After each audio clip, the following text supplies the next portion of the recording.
It's great to be here. I love listening to entrepreneurs and meeting entrepreneurs because they're such passionate and opinionated and positive and sometimes contrary people. So that's what I'm aspiring to be too.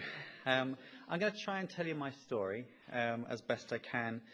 In 1991, I gave up my job in an ad agency to head off to Africa, which had always been my dream. I flew to Nairobi with very little money, and my plan was to travel down to Cape Town in South Africa. And I ended up traveling by public transport, kayak, bus, walking, any which way I could. And through that, although I didn't know it at the time, I formed a set of beliefs about what was important to me about travel, which was a connection with local people and a respect of local people and of the environment.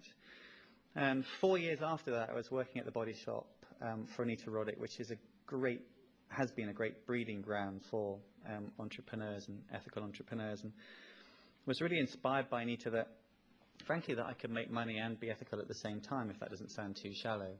But it wasn't a question of choosing between profits and principles. I could run a profitable business and have a really strong set of principles as well. But after a while, I began to get a little bit restless and I wanted to do my own thing, and I think that restlessness is something which I've seen in a lot of entrepreneurs. And I went to see a guy called Rick Corcoran, and American guy, headed up the HR department, and he said, Justin, imagine you were in a helicopter and you were hovering a mile over your life and you look down on your life. What advice would you give yourself about your life? And it was the right thing to say to me at the right time, so it just all became absolutely clear. I wanted to be an entrepreneur, I wanted to be an ethical entrepreneur, and I wanted it to be travel. And it was wide open because there wasn't a lot of ethics in travel. I thought I should know something about it, so I started out on a course, a master's degree.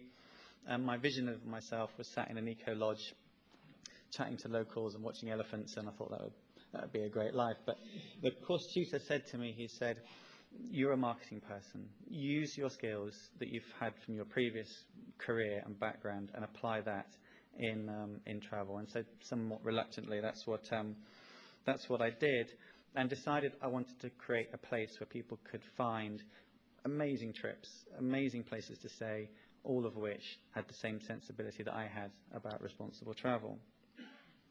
What I found with it, as soon as I sort of gave voice to my dream, the world conspired a bit to make it happen. I've met a lot of entrepreneurs since, or wannabe entrepreneurs, who've got a great idea. They never quite managed to tell everybody. And I think what I find is once it's out there, everyone kind of wants to pile in and help you make it happen. And that's what happened to me. I was almost doing it before I realized that that's exactly what I wanted to do.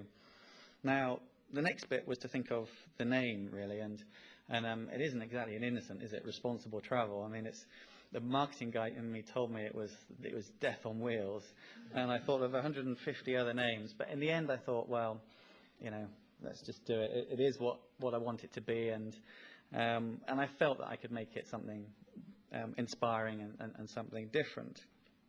And started out. In 2001, it was not a good time to be launching a .com because they collapsed. It wasn't a good time to be launching an ethical business because no one believes in ethical business. And it wasn't a particularly great time to launch a travel business either because it had been a lot of terrorism and attacks. So there was not a lot of support for us to start with. And what I did is I put just a little bit of savings that I had from the Body Shop into it. In my experience, there's nothing that investors like more to see that you put your own money in and you've got something that's beginning to work, which is what we did. Since then, I went back to Anita Roddick and said, Anita, what do you think? It looks like it's going all right. And she and Gordon invested in the business, which was absolutely fantastic. And they've been a great support. More recently, we have had venture capital backing from a business called the Southeast Growth Fund, who've been great to us, and they invest in early-stage businesses in the southeast of England. When I started, it was me in my front room. I couldn't afford to pay anybody to work with me. 2 people came to me and said, we're going to work for you. They didn't really offer me a choice. They just came and said, we think it's a great idea. I couldn't pay them. So what I did is I equated what their wages would have been over the first year, and at the end of that time, I gave them some shares in the company.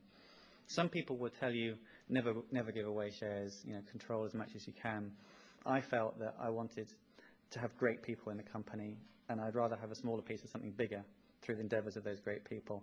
and it's paid off, because if there's one critical thing about being an entrepreneur is you've got to recruit better people, or as good a people as you are, and that's a key skill of an entrepreneur, and I lucked out basically with these two guys. We launched in 2001. We had just a few holidays on the site. I was spectacularly unprepared to do it. If you think being a manager in a medium or big-sized company in terms of the Body Shop prepares you, you're not prepared. You've got to think about how to do everything for nothing, basically. And it's fantastically creative. It really focuses the mind on what you need to do, and that sensibility has stayed with us. Where are we now? Well, we're one of the fastest growing travel agencies in the UK. We'll sell about £20 million of holidays this year, which is double what we've done last year.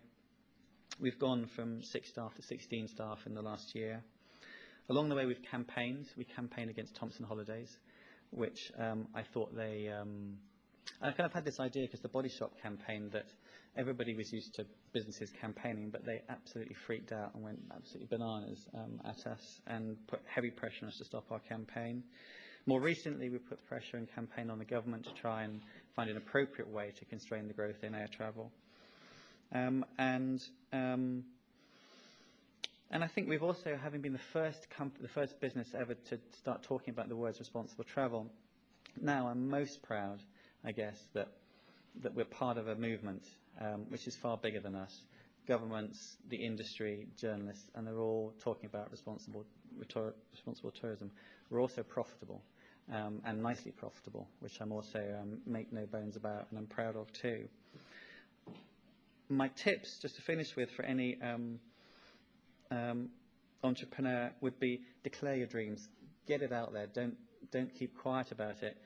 I think someone once said that aging is not the passing of years, it's the distance between you and your dreams, and I think that's never forget your dreams would be something I believe in strongly.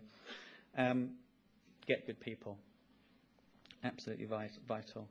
The third thing is something that Gordon Roddick told me. He said, assume your business is going to take twice as long to launch as you think. It's going to cost twice as much, and it's going to make half the profits. And if anybody out there has done a business plan, then looked at their business, they might recognise that story. And then the last thing is something that my brother said to me, which he said, remember, it's a marathon and not a sprint. There's a temptation to go out there, hell for leather. And you're not going to conquer the world in 2 years. You want to be there in 10 years. You want to be doing a great job in 10 years. So remember that, and get a home life and keep some balance as well, which is important. Thank you so much for listening.